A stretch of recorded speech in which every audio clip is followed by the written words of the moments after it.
Bonjour. On fait le point sur ce qui se passe actuellement au Pérou. Les urnes ont parlé, les électeurs péruviens ont parlé.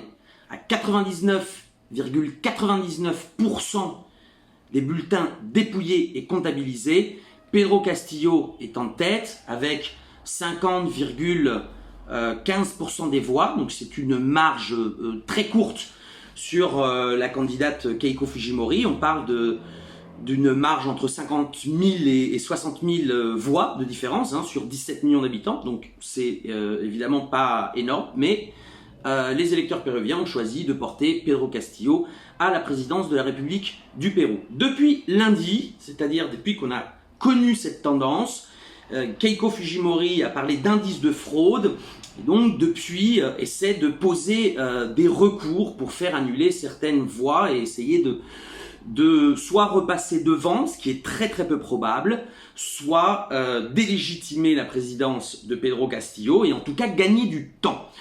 Le mercredi, donc Keiko Fujimori avait jusqu'à minuit mercredi pour déposer des recours. Son parti a déposé des recours contre 125 bureaux de vote. Donc ça ne change absolument pas la donne, même si on comptabiliserait absolument les votes de ces 125 bureaux seraient annulés. Donc c'est des bureaux qui se trouvent dans le sud du pays, plutôt favorables à Pedro Castillo. Ça ne changerait pas le résultat.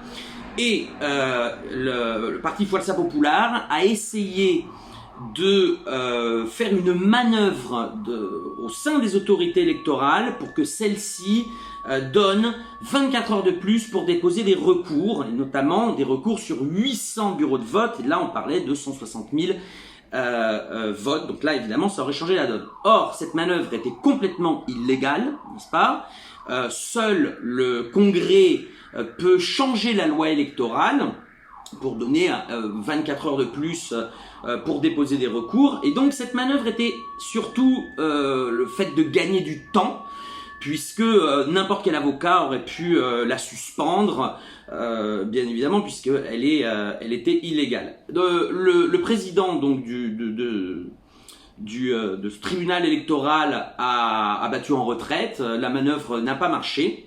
Les résultats officiels aujourd'hui, samedi 12 juin, ne sont pas encore prononcés, mais il s'avère en tout cas que rien ne pourrait empêcher Pedro Castillo de devenir officiellement président de la République du Pérou, à part évidemment qu'une série de manœuvres illégales, voire un coup d'État institutionnel. Néanmoins, dans un Pérou qui est très marqué par la crise sanitaire et par une très grande crise économique, peu d'acteurs, à part évidemment un certain secteur qui gravite autour du parti Fuerza Popular, n'ont intérêt à une conflictualité aiguë et à une ambiance de guerre civile, y compris une partie de la bourgeoisie péruvienne qui n'a pas envie évidemment que cela puisse altérer ses intérêts économiques. Ce qui est en jeu, c'est que Keiko ne défend pas seulement l'élection, elle défend sa liberté, puisqu'elle est accusée donc de blanchiment d'argent et de corruption. Elle risque 25 ans de prison.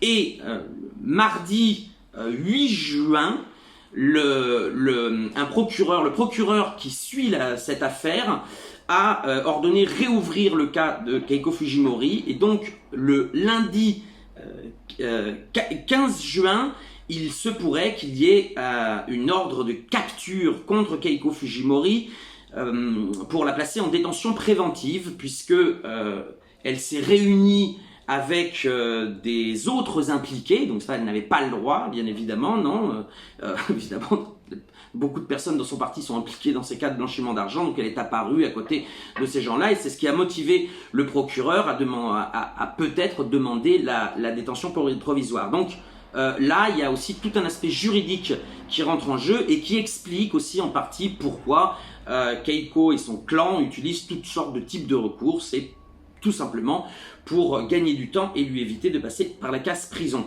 Nous attendons toujours les résultats officiels, mais il s'avérerait tout de même que Pedro Castillo, normalement, devrait être déclaré président de la République du Pérou.